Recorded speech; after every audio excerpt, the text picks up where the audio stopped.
চতুর্থ শ্রেণীর শিক্ষার্থী বন্ধুরা, তোমাদেরকে স্বাগত। দেখো, তোমাদের বইয়ের 24 পৃষ্ঠার একদম দেখো উপরে একটা অঙ্ক দেওয়া আছে।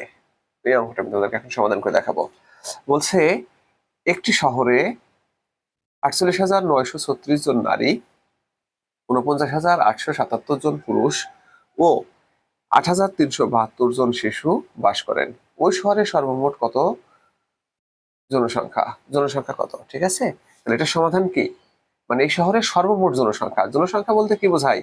জনসংখ্যা বলতে বোঝায়, দেখো, নারী, পুরুষ এবং শিশু সবাই কিন্তু জনসংখ্যার অংশ। আর সর্বমোট মানে কি? যোগ করতে হবে, তাই না? যোগ মানে সর্বমোট। তাহলে নারী, পুরুষ এবং শিশু সবাইকে যোগ করলে আমরা কি শহরের মোট জনসংখ্যা পেয়ে যাবো। তাহলে আমরা লিখবো যে ওই শহরের সর্বমোট জনসংখ্যা কতজন? দেখো, 48,936 যোগ 49,877 যোগ 8,372 জন। ঠিক আছে, তো আমরা এই রাফে যোগ করে দেখি। দেখো, একক, দশক, শতক, হাজার, অযুত, তাই না?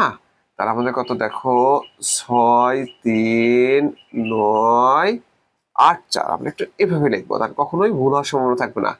কারণ কি, এককের সাথে এককের যোগ হয়, দশকের সাথে দশক, শতকের সাথে শতক, হাজারের সাথে হাজার, অযুতের সাথে অযুত।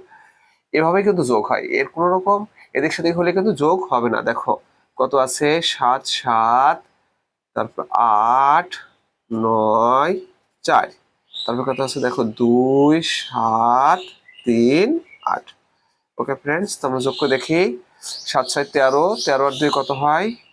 15, 5, হাতে 1। দেখো, হাতের 1টাকে তো আমরা এখানে যোগ করে দেবো। ঠিক আছে, তাহলে 7 আর 1 8 হয়ে গেল। 8, 7, 15, 15 আর 3, 18, 18 আর 8 হাতে 1। এই দেখো, হাতের 1টা এখানে যোগ করে দিলাম। 3 আর 4, 4 আর 8 কত হয়? 12, 12 আর 9 কত হয়? 12, 21, 21 এর 1 হাতে 1। এই দেখো, একটা এখানে যোগ করে দিলাম। 8 1 9, 9 9 18, 18 আর 7, 18 আর 8 কত হয়?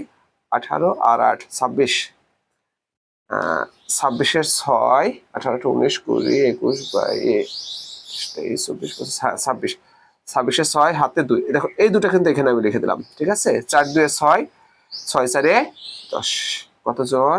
দেখো, 10,000, 1 6, তার মানে 1,06,185 জন। ঠিক আছে, তোমরা কমা দেবার করে এখানে প্রথম কমা, তারপরে এখানে 1,06,185 জন। তো ফ্রেন্ডস, সবাইকে অসংখ্য ধন্যবাদ।